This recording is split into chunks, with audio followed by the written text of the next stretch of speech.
जैसा आपने खबरों में देखा था, 3000 से अधिक लोगों को रोजाना खाना उपलब्ध करवा रहे थे। मेरे जैसे आम परिवारों से निकलने वाले व्यक्ति के लिए बहुत मुश्किल काम था, लेकिन मैंने देश के लिए कभी हार नहीं मानी और पूरी सांसें हम अपने देश के लिए ही जिएंगे। अपने परिवार के सारे गहने गिरवी रखकर भी मैंने देश के लिए काम किया और आज भरतपुर शहर में हम घर घर थर्मल स्क्रीनिंग का कार्य कर रहे हैं। सबसे पहले मैं बता दूं कि हम किन मुद्दों पर बात करने के लिए उपस्थित हुए हैं। एक संगीन आरोप भरतपुर के कुछ नीच किस्म के जनप्रतिनिधियों ने लगाए हैं, जिनकी मानसिकता बहुत छोटी है।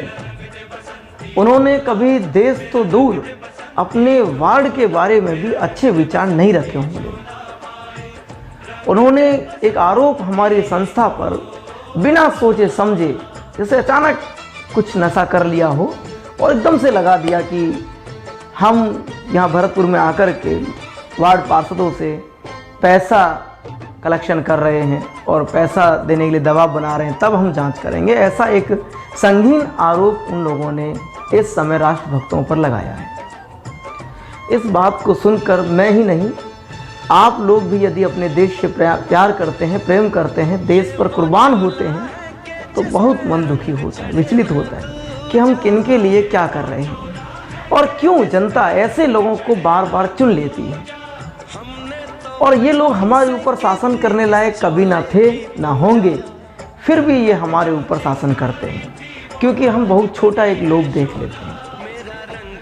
हम लोग 50 लोगों की टीम के साथ भरतपुर में जिला चिकित्सा अधिकारी डॉक्टर कप्तान सिंह जी की परमिशन के द्वारा ही स्क्रीनिंग का कार्य कर रहे थे और घर घर जाकर के हमने थर्मल स्क्रीनिंग का कार्य किया, जिसमें नर्सिंग स्टाफ, बीएससी नर्सिंग और डॉक्टर, ये सारी टीम मेंबर्स मेरे साथ थे।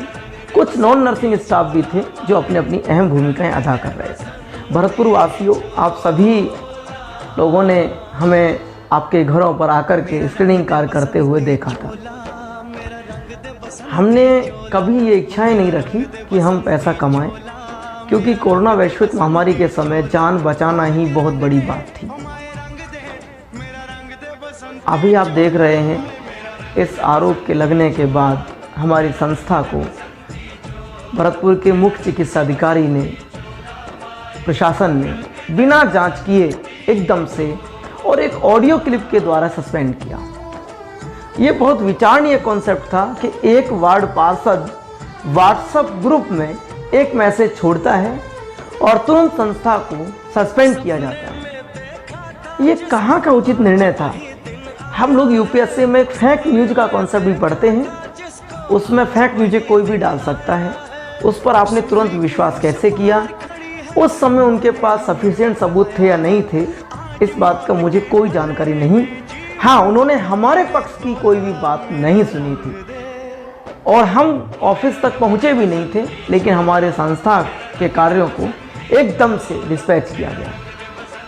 वार्ड पार्षदों में मैं आज आपकी पहली मुलाकात बहुत भोले दिखने वाले एक ऐसे पार्षद से करवाऊंगा जो भरतपुर में 4 बार से पार्षद हैं और इतने तेज तर्रार हैं, नसरुद्दीन शाह जैसी ड्राइविंग वो करते हैं, फिल्म एक्टर की तरह अपना जीवन जीते हैं, एसी में कैद रहते हैं और जब हम वार्ड की स्क्रीनिंग करने आते हैं तो अचानक से मुलाकात होती है जिससे हम बिल्कुल भी नहीं जानते थे।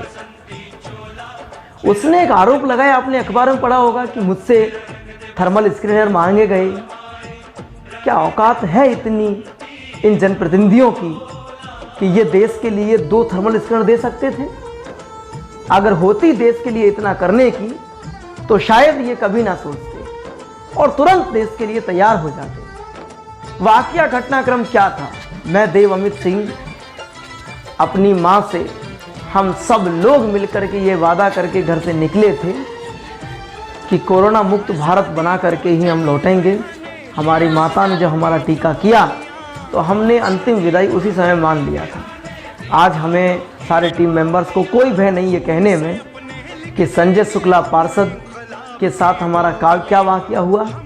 क्या सच है, ये मेरे देशवासियों को हमारी अंतिम सांस से पहले बताना बहुत ज़रूरी है, क्योंकि हम सबको पता है कि जब प्रशासन छोटे छोटे पार्षदों की बात के नीचे दब सकता है तो कहीं ना कहीं हमारी सबकी जान जाने का जोखिम भी आज सामने आ गया है। ये वार्ड पार्षदों के ऊपर किसी भी हद तक खून सवार हो सकता है अपनी प्रतिष्ठाओं को बचाने के लिए।